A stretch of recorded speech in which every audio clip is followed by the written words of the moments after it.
December 18th, 1943, frozen steppe, 40 kilometers west of Kiev. Oberleutnant Friedrich Weber pressed his frozen face against the vision slit of his Panzer IV, watching the snow-swept horizon through eyes that burned from exhaustion and wind. The temperature had dropped to minus 25 Celsius. His breath formed ice crystals on the inside of the tank's steel hull. For 3 days, his company had been retreating westward, fighting, falling back, fighting again. The Red Army was pushing them like a relentless wave. And Weber's once proud Panzer Company was down to 11 tanks from the 23 they'd started with in November. Movement. 11 o'clock, his gunner, Unteroffizier Klaus Richter, reported quietly. Weber swung his binoculars to the left. Through the swirling snow, dark shapes emerged from a tree line 2 kilometers away. Tanks. Lots of them. T-34s, Richter confirmed, his voice tight with the fear they all felt, but never spoke aloud. Weber counted. 10, 15, 20. They kept coming. 25, 30. Mein Gott, he whispered. It wasn't just the numbers. It was the impossibility of it. German intelligence had been adamant. The Soviet tank factories had been destroyed or captured. Kharkov fallen. Stalingrad besieged. The industrial heart of the Soviet Union had been ripped out by the Wehrmacht's advance. So where were these tanks coming from? The T-34s advanced in a wide line, their sloped armor dark against the white snow. They moved with mechanical precision, engines roaring in the frozen air. Behind them came infantry, thousands of soldiers in white winter uniforms, nearly invisible against the landscape. All tanks. This is Weber, he spoke into the radio, his voice steady despite the dread in his gut. Enemy armor, company strength, advancing from the northwest. Prepare to engage. His driver, Gefreiter Hans Muller, turned pale. Sir, we can't fight that many. We hold this position, Weber interrupted. Division headquarters is 10 kilometers behind us. If we run, they'll be overrun. The T-34s kept coming. Weber had faced them before. Their 76 Tilakskit guns could penetrate his Panzerwaffe armor at most combat ranges, while his own 75 mm gun struggled to hurt them unless he hit specific weak points. The T-34's sloped armor deflected shots that should have been kills, but it was more than just the tanks themselves. It was what they represented. Germany had destroyed the Soviet tank industry, or so they'd been told. Yet here they were, facing fresh T-34s in numbers that suggested the Russians were building them faster than the Wehrmacht could destroy them. How? Range, 1,800 meters, Richter called out. Closing fast, Weber made his decision. All tanks, fire at will. Aim for tracks and turret rings. We make them pay for every meter. The Panzerfeuer's gun cracked, the recoil rocking the entire vehicle. Through his optics, Weber saw the shot strike a T-34's front glacis and ricochet harmlessly into the sky. Verdammt, Richter cursed. Around them, the other German tanks opened fire. A few shots found their marks. One T-34 stopped, smoke pouring from its engine deck. Another shed a track and slewed to a halt. But the rest kept coming, and now they were returning fire. A 76mm shell struck the frozen ground 20 meters to Weber's left, showering his tank with ice and dirt. Another round shrieked past overhead, so close he felt the pressure wave through the steel hull. They're bracketing us, Muller shouted. Weber grabbed the radio handset. All tanks, withdraw by platoons. First platoon covers, second platoon moves. The world exploded. A T-34's shell struck Lieutenant Vogel's tank, the company's third platoon leader, directly on the turret. The German tank erupted in flame, its ammunition cooking off in a series of sharp detonations. Black smoke boiled into the gray sky. No one got out. Fall back? Weber ordered, abandoning any pretense of an organized withdrawal. All tanks, fall back now. Muller threw the Panzer IV into reverse, tracks churning the frozen earth. Around them, the surviving German tanks were doing the same, backing away from the advancing Soviet armor, firing as they retreated. But the T-34s weren't stopping. They pressed forward relentlessly, like wolves that smelled blood. Weber's tank reversed over a snow-covered ditch, the hull slamming down hard enough to rattle his teeth. Through the vision slit, he watched 2 more German tanks die, one blown apart by a direct hit, another abandoned by its crew when its engine failed in the cold. They retreated 3 kilometers before the T-34s broke off the pursuit, content to hold the ground they'd taken. Weber's company regrouped in a frozen forest, counting their losses. 7 tanks destroyed. 31 men dead or missing, and for what? To delay the Soviet advance by a few hours? That night, huddled around a pitiful fire in a half-collapsed barn, Weber and his surviving officers tried to make sense of what they'd seen. The intelligence report said Soviet tank production was finished, said Lieutenant Krauss, the second platoon leader. His face was hollow with exhaustion and frostbite. They said we'd destroyed their factories. So where are all these T-34s coming from? Maybe they had stockpiles, suggested Feldwebel Ernst, though his voice carried no conviction. Stockpiles don't explain what we're seeing, Weber replied. He'd been keeping count in a small notebook. Every encounter with Soviet armor, every estimate of enemy strength. The numbers told an impossible story. We've destroyed hundreds of T-34s since October. Hundreds. Yet they keep appearing in larger numbers, not smaller. Maybe they're repairing damaged tanks, Krauss offered. We burn every T-34 we kill. You've seen it? They cook off, nothing left but scrap metal. Weber shook his head. No, these are new tanks, fresh from factories that aren't supposed to exist anymore. So where... Ernst began, but Weber cut him off. I don't know. But someone in intelligence needs to find out. Because if the Russians can build tanks faster than we can destroy them... He didn't finish the sentence. He didn't need to. Every man in that frozen barn understood the implication. Germany was losing the war of production.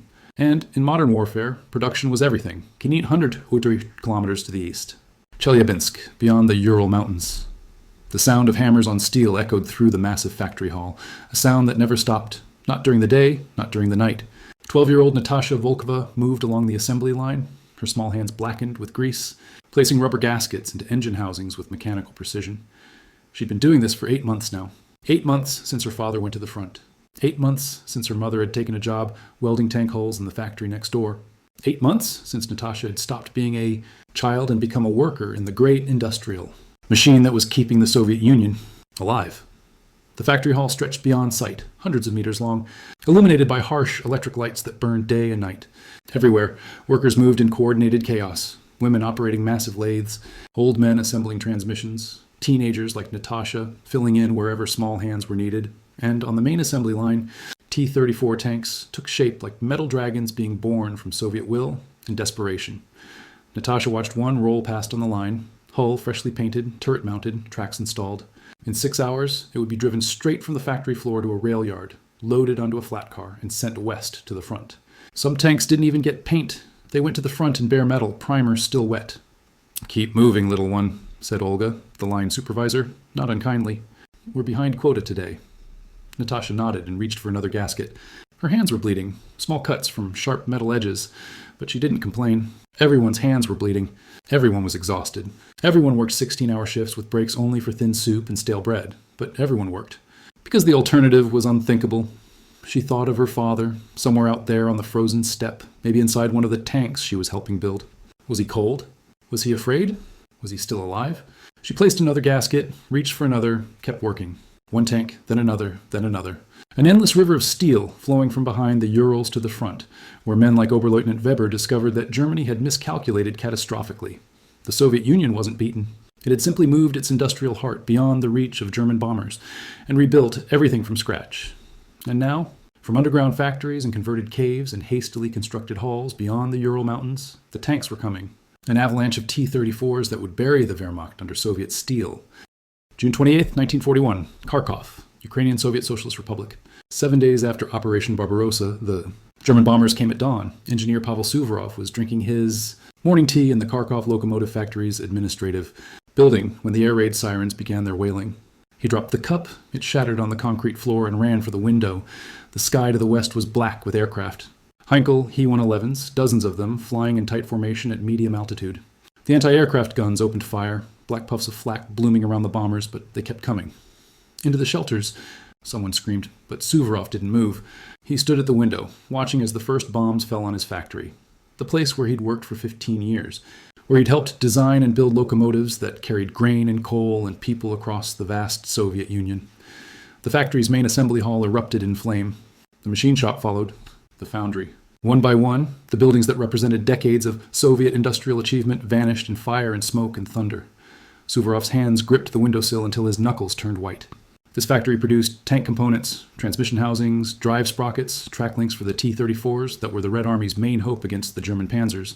Without it, the bombing lasted 12 minutes. When it ended, the Kharkov Locomotive Factory was a smoking ruin later that day. Emergency meeting in what remained of the factory director's office. Director Mikhail Kovalenko stood before a large map of the Soviet Union, his face grim. Around him, the factory's senior engineers and party officials gathered in shocked silence. "Comrades," Kovalenko began, his voice steady despite the ash that covered his suit. "We have received orders from Moscow. The State Defense Committee has issued Directive number 85. We are to evacuate this factory." "Evacuate?" Suvorov said. "Director, the building is damaged, but we can evacuate." Kovalenko tapped the map with his finger. "The entire factory. Every machine, every lathe, every piece of equipment that can be moved. We are to dismantle everything and ship it east, beyond the Urals, beyond the reach of German bombers. The room erupted in disbelief. That's impossible, protested Chief Engineer Dmitry Polyakov. This factory covers 40 hectares. We have machines that weigh 50 tons. The crane infrastructure alone would take months to dismantle properly. And you want us to do this while the Germans are advancing? I want nothing, Kovalenko replied quietly. But Comrade Stalin wants it. The State Defense Committee wants it. And more importantly, the motherland needs it. He turned back to the map. The Germans have destroyed our western factories. If we don't save what we can, if we don't evacuate the industrial equipment eastward, then we will have no tanks, no weapons, no way to fight. He swept his hand across the map, indicating the vast distance to the Ural Mountains. We're not just evacuating this factory. Across the entire front, from Leningrad to Odessa, we're evacuating everything. 1,600 factories, millions of workers.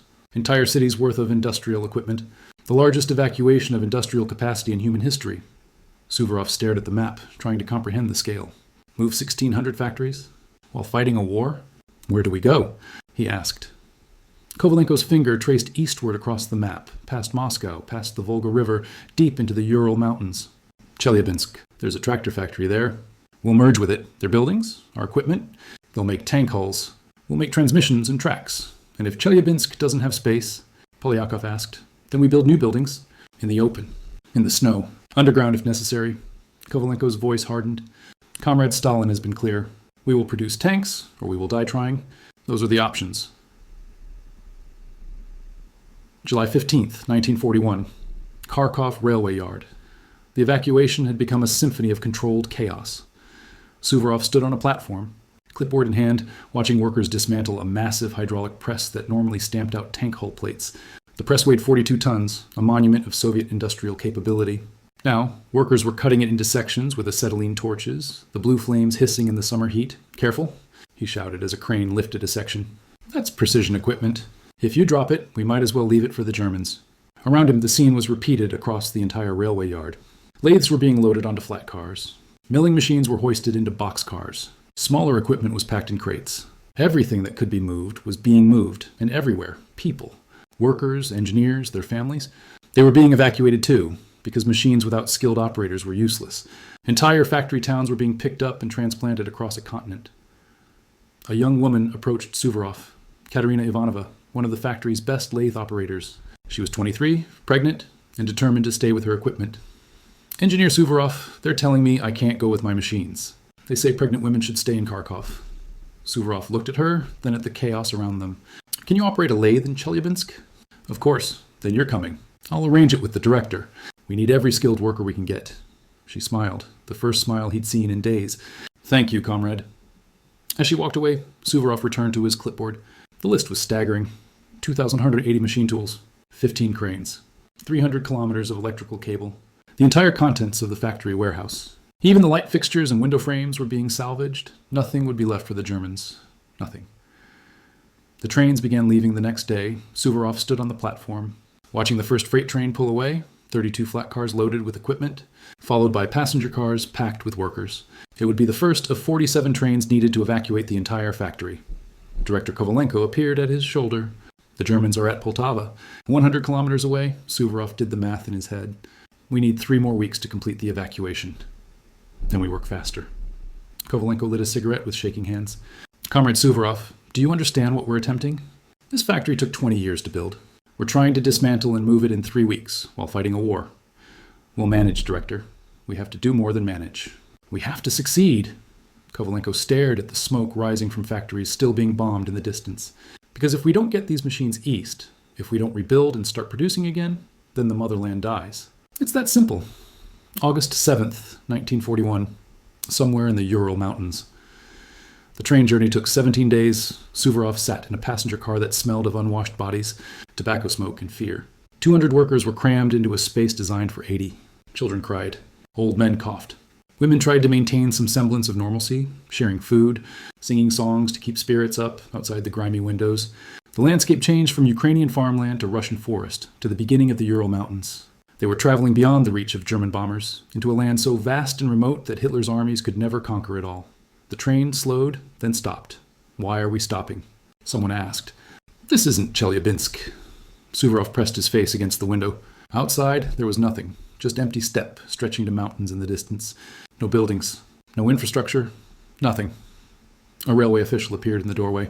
Attention, comrades. This is your destination. Tankograd? Tankograd? Polyakov pushed forward. Well, there's nothing here. Where's the factory? The official smiled grimly. You're going to build it. The reality of their situation became clear over the next days.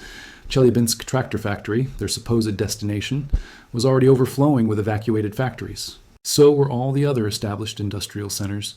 Beyond the Urals, there simply wasn't enough existing infrastructure to accommodate 1,600 evacuated factories. So the State Defense Committee had made a simple decision.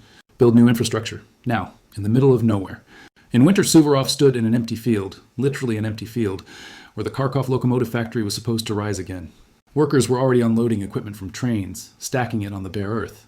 We're supposed to build a factory here? Katerina asked, her pregnancy now obvious. There aren't even buildings. Then we build buildings, Suvorov replied with more confidence than he felt. First, we construct temporary shelters, tents, wooden barracks. Then we set up the machines in the open air and start producing. While we're producing, we build permanent structures around the equipment. In winter? She looked at him incredulously. It gets to -40. Here. Then we work fast. What followed was a feat of determination that defied belief. Workers constructed crude wooden frames and stretched canvas over them. Temporary shelters that provided minimal protection from wind and rain. The most critical machines were placed under these shelters. Everything else sat in the open. Then they started producing. In September, with the first snow already falling, the Kharkov locomotive factory, now part of the massive Tankograd complex, produced its first tank transmission since evacuation. The workers cheered as if they'd won a victory, because they had. By October, they were producing 10 transmissions a day, while still building the permanent factory around them. Construction and production happened simultaneously. Workers would machine tank parts in the morning, then spend the afternoon pouring concrete for walls that would eventually enclose their workspace. Suvorov worked 18-hour days, sleeping on a cot next to his drawing board. He lost 15 kilos in 2 months. Everyone did. Food was scarce. Bread and watery soup, sometimes with a little meat. The cold was brutal. Disease spread through the crowded barracks. But the factory grew. Steel frames rose around the machinery. Walls went up. Roofs followed. By December, when the temperature dropped to -35, most of the critical equipment was under cover, and the T-34 tanks kept rolling off the assembly lines. First a trickle, then a stream, then a flood. By January 1942, Tankograd was producing more tanks than the original Kharkov factory ever had. The evacuation, the impossible, desperate gamble, had worked. December 1941, Kharkov, now under German occupation, Wehrmacht intelligence officer Hauptmann Otto Schmidt stood in the ruins of the Kharkov locomotive factory. Trying to understand what he was seeing, the factory was destroyed. That much was clear. Allied bombing and Soviet demolitions had done their work, but it was too destroyed. Every piece of valuable equipment was gone. The machine tools, the cranes, even the electrical wiring had been stripped out. They took it all, his assistant, Lieutenant Bauer, said in disbelief. Every lathe, every press, every piece of equipment. They even took the light fixtures. Schmidt walked through the empty factory halls, his boots echoing on bare concrete. This had been one of the Soviet Union's premier tank factories. Its destruction should have been a mortal blow to Red Army armor production. But the reports from the front told a different story. T-34s were still appearing, in steady numbers with no sign of shortage. Where did they move it? Schmidt asked. Bauer consulted his notes. East. Our intelligence suggests major evacuations to cities beyond the Urals. Chelyabinsk, Sverdlovsk, Nizhny Tagil. But we can't confirm the extent. Can our bombers reach those cities? No, Hauptmann. They're beyond our operational range. Beyond anyone's range except perhaps strategic bombers, which we don't have. Schmidt stared at the empty factory floor, understanding dawning. The Soviets hadn't just evacuated one factory. They'd evacuated their entire industrial base, moving it beyond German reach. And now, from factories Germany could never bomb, never capture, never threaten, the Red Army was being supplied with tanks. We need to report this to Berlin, he said quietly. The Führer was told that destroying Soviet industry would end their ability to fight. But we didn't destroy it. We just moved it out of reach. January 15th, 1942, Chelyabinsk tractor factory, now called Tankograd. Temperature, 38 Plotis. The hammer fell on Natasha Volkova's thumb for the third time that hour. She bit back a cry, tasting blood where she'd bitten through her lip. Around her, the factory floor roared with noise, metal screaming against metal, pneumatic hammers pounding, the clatter of tank tracks being assembled on massive jigs. Her hands were numb. Everyone's hands were numb. The factory walls were up now, but there was no heating. Coal was needed for the blast furnaces, not comfort. Workers wore every piece of clothing they owned, layered like onions, moving like padded bears through the assembly lines. Keep pace, little one. Olga shouted over the din. The line supervisor's face was wrapped in cloth, only her eyes visible, frost clinging to her eyelashes. We're behind quota. Behind quota. They were always behind quota. The State Defense Committee demanded 500 T-34s per month from Tankograd. 500. It seemed impossible, yet somehow they did it, through 18-hour shifts, through cold that froze tools to skin, through exhaustion that made workers collapse at their stations. Natasha looked down the line at the T-34 taking shape. This one was number 247 for January. She'd helped build every single one, first the transmission housings, then they'd moved her to final assembly where her small hands could reach into spaces adult workers couldn't access. The tank moved past her station. No paint, just bare metal with red primer showing through. The turret hatch hung open. Inside, she could see rough welds, unfinished surfaces. In peacetime, such a tank would be rejected as shoddy workmanship. But this wasn't peacetime, and a crude tank that functioned was worth a dozen perfect tanks that didn't exist. Next! Olga shouted. Another hull appeared on the line. Natasha picked up her hammer, ignoring the throbbing pain in her thumb, and got back to work. In the factory director's office, engineer Pavel Suvorov faced an impossible problem. We need more steel, he told Director Kovalenko, showing him production reports. The blast furnaces are running at capacity, but it's not enough. We're producing tank hulls faster than we can produce the steel to make them. Kovalenko stared at the numbers, his face haggard. He'd aged 10 years in 6 months. There is no more steel. Every steel mill in the Soviet Union is operating at maximum capacity. Every train car is being used. We're already prioritizing tank production over everything else, trucks, locomotives, even weapons. What more can we do? What about armor from damaged tanks? Suggested Chief Engineer Polyakov, who stood by the wall-mounted map showing the growing Tankograd complex. The front returns, destroyed T-34s, some of the armor plate is still usable. We're already doing that, Suvorov replied. But it's not enough. At current production rates, we'll run short of steel by March. Kovalenko was silent for a long moment, staring at the production charts. Finally, he spoke. Then we use less steel per tank. Both engineers turned to stare at him. Director, that's necessary, Kovalenko interrupted. So the T-34's armor specifications were designed for peacetime quality standards. Reduce the turret armor from 52mm to 45mm. Reduce hull side armor from 45mm to 40mm. Simplify the internal structure. Every kilogram we save means we can build more tanks. But the protection? Polyakov protested. A tank with slightly less armor is still a tank, Kovalenko said firmly. No tank is no tank. What does the front need more? 100 perfect T-34s or 130 adequate ones? Suvorov did the math in his head. A 30% increase in production by reducing armor thickness by 15%. It meant more tanks would be penetrated by German guns. More crews would die. But it also meant 30 more tanks on the battlefield. 30 more chances to stop the Wehrmacht. I'll draft the modifications, he said quietly. February 3rd, 1942. Underground Assembly Hall. Tankograd. What the Germans didn't know, what their intelligence couldn't see, was that Tankograd wasn't just a factory. It was a city, and much of it existed underground. Suvorov descended a concrete staircase into one of the subterranean workshops. The air was warmer here, heated by the machinery and the bodies of hundreds of workers. Electric lights cast harsh shadows across rows of lathes and milling machines, all churning out components for T-34s. This had been a limestone mine before the war. Now it was a factory floor, protected from bombers, insulated against the brutal cold, hidden from German reconnaissance. He found Katerina Ivanova at her station, operating a lathe that turned out drive sprockets. She'd given birth 2 months ago, a daughter born in a factory barracks during a night shift. She'd taken 3 days off, then returned to work. The baby left with old women too frail for factory labor. How's production? Suvorov asked. 12 sprockets ahead of quota, she replied, not taking her eyes off the spinning metal. No, but the tool steel is poor quality.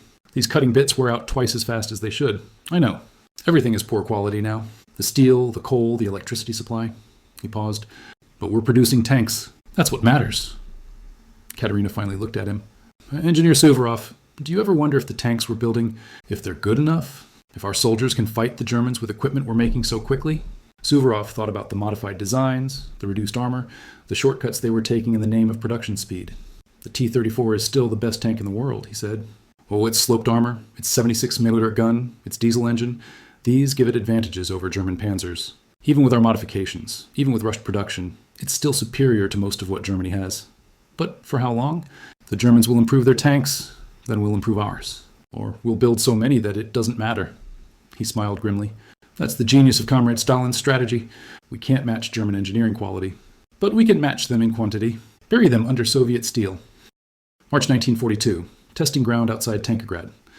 The first T-34, built entirely in the evacuated and rebuilt factories, rolled out for testing. Suvorov stood in the cold, watching as the tank performed trials, speed runs, maneuverability tests, firing exercises. It was uglier than the pre-war T-34s. The welds were rougher. The armor had visible irregularities. The turret turned with a grinding noise that indicated rushed manufacturing. The engine smoked more than it should, but it worked. The 76mm gun fired, the shell striking a target 800 meters away. The tank accelerated at 55 kilometers per hour, its top speed. The sloped armor deflected test rounds from captured German anti-tank guns. Production model approved, Kovalenko announced. Inform all workshops. This is our new standard.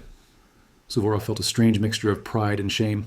Pride that they'd accomplished the impossible, evacuated, rebuilt, and were now producing tanks in quantity. Shame that the quality had suffered so much. Engineer Suvorov, said a voice behind him. He turned to see a Red Army colonel, a tank officer, judging by the insignia. I'm Colonel Dmitry Lavernenko. I'm here to inspect the new production models. Of course, Comrade Colonel. As you can see, we've made some modifications to increase production speed. I know about the modifications, Lavernenko interrupted. He walked around the T-34, running his hand along the rough welds, noting the simplified components. Thinner armor, cruder finish, less reliable transmission. You've sacrificed quality for quantity? Yes, Suvorov admitted.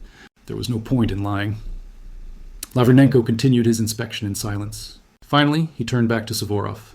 Good, good. I've been fighting in T-34s since June, the colonel explained. I've destroyed 27 German tanks. I've lost 5 T-34s, 3 to mechanical breakdowns, 2 to enemy fire. Do you know what I learned? Suvorov shook his head. Perfect tanks don't win wars. Available tanks do. Lavernenko patted the T-34's hull. This tank, crude, rushed, imperfect as it is, will be on the front line in 2 weeks. A perfect tank that takes 3 months to build will arrive too late. The war will be over, one way or another. He looked directly at Suvorov. Build them fast. Build them in quantity. We'll handle the rest. April 1942. German intelligence headquarters. Eastern Front Hauptmann Otto Schmidt spread reconnaissance photographs across the table. His superiors, 3 colonels and a general, leaned in to examine them. These are aerial photos of Chelyabinsk, taken by high-altitude reconnaissance aircraft, Schmidt explained. As you can see, there's extensive industrial construction. We estimate at least 4 major factory complexes, possibly more. Can we bomb them? Asked General Halder. No, sir. They're beyond the operational range of any bomber we have. Even our longest-range aircraft can't reach the Urals and return safely. What about tank production estimates? Asked Colonel Reinhardt. Schmidt flipped to another document. This is where it gets problematic. Based on destroyed or captured factories in territory we control, we initially estimated Soviet tank production would drop by 80% after our advances in 1941, and the actual numbers. Schmidt hesitated. Soviet tank production appears to have increased. Silence filled the room. Increased? Halder said slowly. That's impossible. We destroyed their factories. We destroyed the factory buildings, sir. But they moved the equipment. The Soviets evacuated over 2,500 factories eastward before we could capture them. They've rebuilt them beyond our reach and are now producing at rates that exceed pre-war production. He produced another document, intelligence estimates from prisoner interrogations and captured documents. We believe the Soviets are currently producing between 1,200 and 1,500 tanks per month. Primarily T-34s, 1,500 tanks. Reinhardt looked stunned. Germany produces barely 500 tanks per month, including all models. You're telling me the Soviets, whom we've supposedly defeated, are outproducing us 3-1? Yes, sir. That's exactly what I'm telling you. General Halder stood abruptly, walking to the window. Outside, the spring mud was beginning to dry. Good weather for renewed offensive operations. But those operations would be facing an enemy with unlimited tanks. How did we miss this? He asked quietly. How did intelligence fail so catastrophically? Schmidt chose his words carefully. Sir, we assumed the Soviets thought like us. When we lose a factory, we lose production. But the Soviets didn't think that way. They moved entire factories, workers, equipment, everything, across a continent. They rebuilt them in the wilderness, in mountains, underground. They're producing tanks in caves, in facilities carved from rock, in places we didn't know existed, and we can't stop them. No, sir, we can't reach them. We can only destroy tanks after they arrive at the front. But for every tank we destroy, 2 more appear. Halder turned back from the window. Then this war just became unwinnable. If we can't stop Soviet production, if they can replace losses faster than we can inflict them. He didn't finish the sentence. Schmidt understood. Germany had bet on a quick victory, achieved through military brilliance and technological superiority. But they were now in a war of attrition against an enemy with unlimited resources and industrial capacity beyond Germany's reach. Enemy that had turned the Ural Mountains into the largest tank factory in the world. An enemy that was building T-34s in quantities that would eventually overwhelm the Wehrmacht through sheer numbers. The Germans had destroyed Soviet factories, but the Soviets had simply built them again in places where German bombs couldn't fall, and now those ghost factories were producing the tanks that would eventually crush the Third Reich. May 1942, Tankergrad Welding Hall. Temperature 34 Stadtgrad. The heat was unbearable. Lyudmila Pavlichenko, not the famous sniper, but a 38-year-old welder from Kiev, raised her mask and wiped sweat from her face, leaving a black smear across her cheek. Around her, 200 women wielded arc welders, filling the massive hall with blinding blue-white flashes and the acrid smell of burning metal. They were welding T-34 hulls, the most critical and dangerous job in the factory. Each hull required over 30 meters of welds, joining armor plates that were often misaligned due to rushed production. A bad weld could fail in combat, splitting open and killing the crew inside. "Section 7, you're behind," shouted Foreman Petrov, one of the few men left in the welding shop. Most men were at the front. The factories ran on women, children, and old men now. Lyudmila's partner, 18-year-old Anna Sokolova, positioned the next plate. Her hands shook from exhaustion. They were on hour 14 of their shift, with 4 more to go. "Steady," Lyudmila said gently. "If the plate shifts while I'm welding, the whole seam will be weak." Anna nodded, bracing herself. Lyudmila lowered her mask and struck the arc. Blue flame erupted, metal melting and fusing as she moved the electrode along the seam. The heat was intense even through her protective leather apron. Sparks showered across her arms, burning through her sleeves. She didn't stop. Couldn't stop. Behind every weld was a Soviet soldier who would trust this armor with his life. "Next," Petrov shouted as soon as she finished. Another hull plate swung into position on the crane. Another weld, then another. The assembly line never stopped, day or night. The factory operated on 3 8-hour shifts, except no shift was ever 8 hours. They were always behind quota, always working overtime, always pushing harder. Lyudmila had been doing this for 9 months. Her arms were covered in burn scars. Her lungs hurt from breathing metal fumes. She'd lost 15 kilos, and most of her hair had turned gray, but she'd welded 347 tank hulls. 347 tanks that were now fighting Germans somewhere on the front. Maybe one of them carried her son, Mikhail, who'd been conscripted in August, and whom she hadn't heard from in 3 months. She struck another arc, the flame turning her world blue-white, and kept welding. In the factory administrative building, a crisis was unfolding. "We're losing workers," reported Dr. Viktor Sokolov, the factory's medical officer, placing a thick folder on Director Kovalenko's desk. "Malnutrition, exhaustion, industrial accidents. We've had 16 deaths this month alone, and over 200 workers too sick to continue." Kovalenko leafed through the reports, his face grim. "What are they dying from?" "Everything. Pneumonia from working in the cold, burns from welding accidents, crushed limbs from machinery, but mostly exhaustion and starvation. The rations aren't sufficient for 18-hour shifts of hard labor." "The rations are all we have," Kovalenko replied. "The entire country is starving. Leningrad is under siege. The Ukraine is occupied. Our agricultural production has collapsed. There is no more food. Then we need shorter shifts, 12 hours maximum. The workers will do what's necessary," Kovalenko interrupted, though his voice was heavy with regret. "Doctor, I understand your concerns, but we have quotas from Moscow. 500 tanks per month. If we don't meet those quotas, soldiers die at the front. More soldiers than the 16 workers we lost this month? Is that how we're calculating it now?" Sokolov's voice was sharp. "Trading worker deaths for soldier lives?" "Yes," Kovalenko said simply. "Because that's what total war means. Everyone sacrifices. Everyone suffers.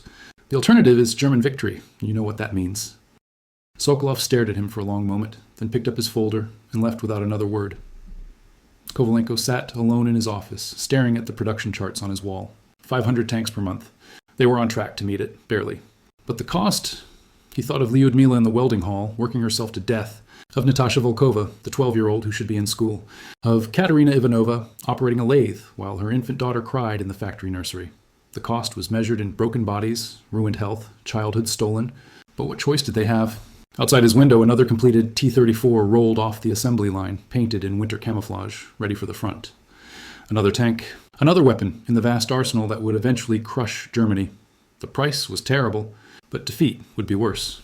June 1942. Testing range, Tankergrad. Colonel Lavrenenko had returned, this time with 5 other tank officers, veterans all, men who'd survived the catastrophic battles of 1941 and the desperate winter counteroffensive. Engineer Suvorov demonstrated the latest production modifications. "We've simplified the transmission further, reduced parts count by 30%. This makes it faster to manufacture and easier to repair in field conditions." "Does it work as well?" asked one of the officers, a captain with a bandaged hand. "It's adequate. Reliability is slightly lower, but..." "Show us," Lavrenenko interrupted.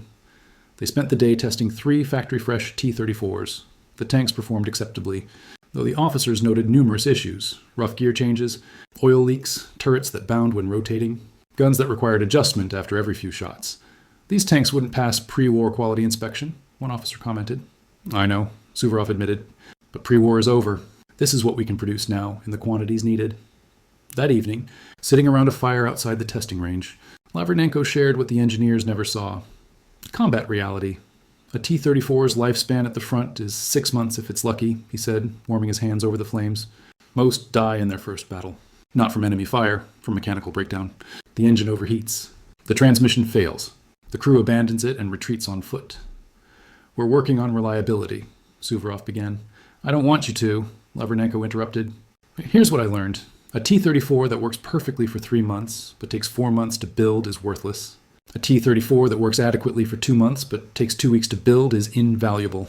He poked the fire with a stick. "Build them fast. Build them simple. Build so many that when one breaks down, there's another to replace it immediately. Quantity is quality of its own." The captain with the bandaged hand spoke up. "The Germans have better tanks now. The Panzer IV with the long 75mm gun. Their new Tiger tank has armor R-76 Sanctum. Can't penetrate at any range." "How many Tigers do they have?" Lavrenenko asked. "Intelligence says maybe 300 total."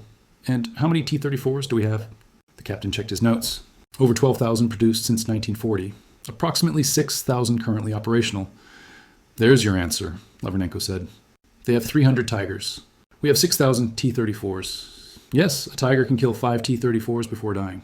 But we send 6 T-34s, then another 6, then another 6. Eventually, even the Tigers run out of ammunition." He looked at Suvorov. "That's why your crude, rushed, imperfect tanks are winning this war. Because you're building them faster than Germany can destroy them." July 1942. Deep underground Nizhny Tagil. What few Germans knew was that Tankograd wasn't the only factory complex. Across the Urals, multiple cities had become tank production centers, each with its own evacuated factories, its own underground workshops, its own army of workers. At Nizhny Tagil, the evacuation of the Mariupol heavy machinery plant had been combined with the Uralvagonzavod factory to create another massive production center. Here, in workshops carved from living rock, workers assembled T-34s in conditions that defied imagination. Engineer Boris Volkov walked through the underground assembly hall, a cavern so large that 5 T-34s could be assembled. Simultaneously, surrounded by supporting workshops, machining every component from raw steel. The air was thick with dust and fumes, the temperature constant year-round. Electric lights created an artificial day that never ended. Workers lived in barracks carved into the rock, emerging to the surface only on their rare days off. "How deep are we?" asked the visiting party official from Moscow. 40 meters below the surface," Volkov replied. "The Germans would need to drop a bomb directly on this mountain to damage us. And even then, we have multiple entrances. They'd have to destroy the entire mountain." The official made notes. "Production capacity?" 300 T-34s per month from this facility alone. We're building a second underground hall that will add another 200. "And quality?" Volkov hesitated. "Adequate.